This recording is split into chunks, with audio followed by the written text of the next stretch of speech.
dikit lah. Menerus nih tahun 2003 ya, ekonomi 1613, kekerasan 50, dihukum penjara 21.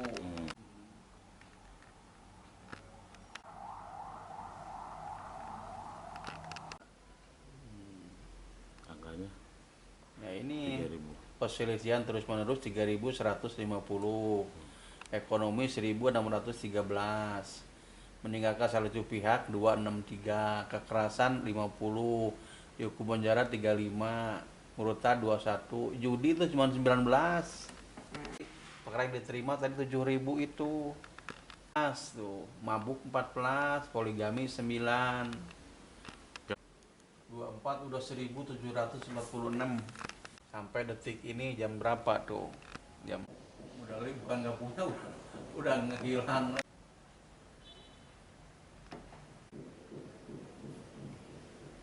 Tahun itu 395 perkara. Ini datar aja sih. Datar. Kalau 2022 itu berapa kira-kira? Saya itu menerima perkara di tahun 2023 itu sebanyak 7.764 perkara. Nah, diselesaikan diputus 7.369 perkara. Sisa perkara 2003 itu 395. Nah, dari perkara 7.764 itu tidak semua angka perceraian. Karena kewenangan pengadilan agama itu tidak hanya memeriksa perkara perceraian, tapi ada perkara lain, HB, harta bersama, penguasaan anak, ekonomi syariah, perbankan syariah, poligami. Jadi ini keseluruhan perkara itu tidak hanya cerai. Mungkin perceraiannya memang paling banyak 85% memang pengadilan agama itu mengadili sengketa perkawinan. Nah, sampai hari ini perkara cerai gugat yang diajukan ke pengadilan agama itu udah 1.743 perkara. Kota Bandung ya terutama memang angka perceraiannya lumayan tinggi, tapi diganding wilayah Cibinong, wilayah Indramayu, Kabupaten Bandung termasuk enggak lah, kita di bawah mereka angka perceraiannya. Di satu sisi angka perceraian tinggi itu ada bagusnya, artinya masyarakat sudah melek hukum, tahu hak dan kewajiban. Kalau kewajiban suami tidak ngasih nafkah, nah, dia datang ke pengadilan untuk menuntut gitu. Jadi ada bagusnya angka perceraian tinggi itu, masyarakat sudah melek hukum, tidak bercerai di bawah tangan, sehingga hak data keperdataan di Kota Bandung akan lebih tertib. Berapa angka perceraian, berapa angka kematian, karena statusnya di KTP ada. Ini duda cerai, baru duda mati, harus jelas.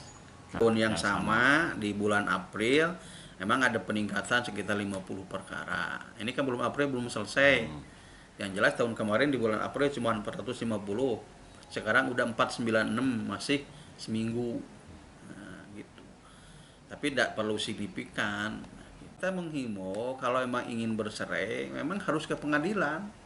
Tidak boleh bercerai di jalan, agar orang-orang tidak bercerai. Bukan berarti kita tidak melayani.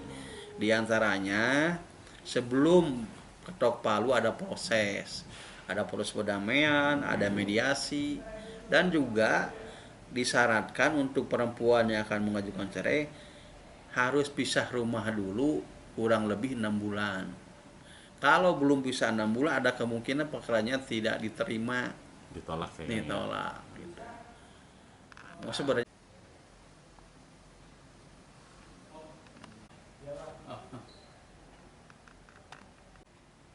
Februari 514, Maret 470, April udah 495 nih. April bulan ini ya 496. Jadi total 1.000 tadi ya? 1.000 tadi itu. Di 2023 nih kalau diperbandingkan tahun 2003 2004 April sampai hari ini udah 496 tuh ya, kenaikan dibanding tahun kemarin sampai menit ini nih. Jadi kalau ngomong ke pengagama jangan akal.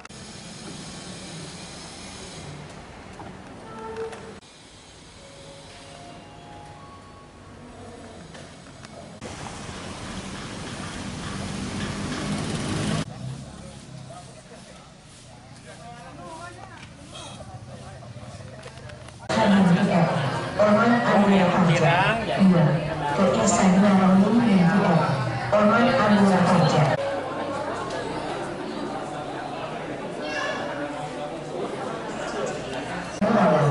Tiga. Radon Muhammad Ali Panitara Harja.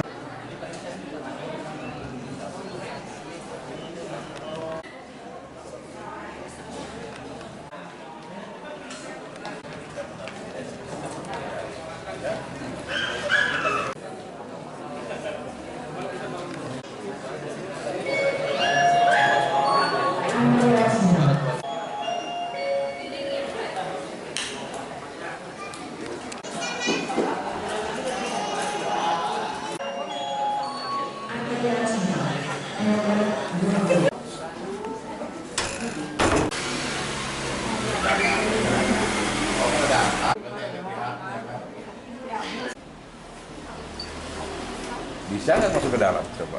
Pengajuannya dari tanggal 16. Oh, pasca lebaran ya? Iya. Nah, ini menunggu sidang atau seperti apa? Iya, menunggu sidang pertama. Jadi setelah pengajuan berapa hari ke sidang? Maksudnya berapa hari ini? Berapa hari? Sesudah. Ada semingguan. Iya, seminggu. Hari ini sidangnya berarti Iya, ya? sidangnya. Nah, ini alasannya kenapa sih melakukan gugatan perceraian? Karena dianya kan jarang pulang. Terus dia tahu-taunya suka mabuk. Kalau pulang ke rumah, dia selalu bikin berantem sama saya. Terus dia suka ada kekerasan juga gitu ke saya. Mukul ya. Iya. Selain itu alasannya ada permasalahan lain atau pihak ketiga? Kalau soal itu kan soal selingkuh saya nggak tahu ya, soalnya kan jarang-jarang pulang. Ya setahu saya dia tuh kalau pulang ke rumah suka mabuk aja gitu, suka kekerasan sama saya. Tati sendiri nikah udah berapa lama? Ya gimana Pak? Nikah udah Nikah berapa lama? Sama dia udah ada 3 atau 4 tahun. 4 tahun. Ya, Udah punya anak? udah Berapa? 1. Ini udah mantep atau seperti apa? Sudah yakin akan bercerai? Yakin ingin cerai saya. Siapa teh namanya? Jadi kalau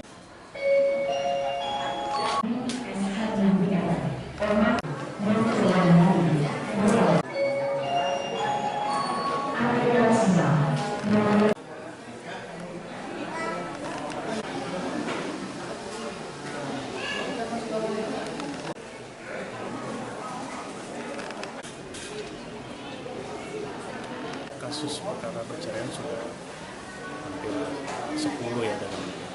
Jadi memang banyak faktor-faktor yang menjadi dasar proses perceraian sendiri.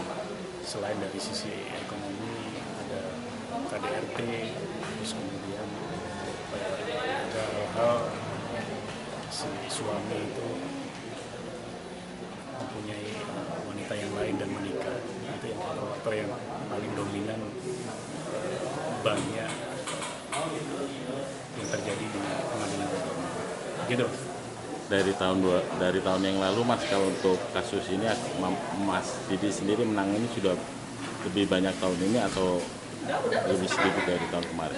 Kalau yang untuk saya sendiri tahun ini perceraiannya hanya sedikit ya. Ya mungkin banyak hal-hal yang yang mereka upayakan sehingga perceraian banyak yang tidak terlaksanakan dengan baik. Selama menangani kasus Ya. perceraian ini apakah terkabul putus atau ada yang kembali lagi dalam Ada yang sebagian proses perceraiannya tidak dilanjutkan karena mereka melihat dampak dari perceraian itu kan kembali ke anak. Kalau dalam perkawinan itu ada anak ya, jadi mempertimbangkan kelangsungan anak-anaknya sendiri. Begitu Mas. Jelajahi cara baru mendapatkan informasi. Download Metro TV Extend sekarang.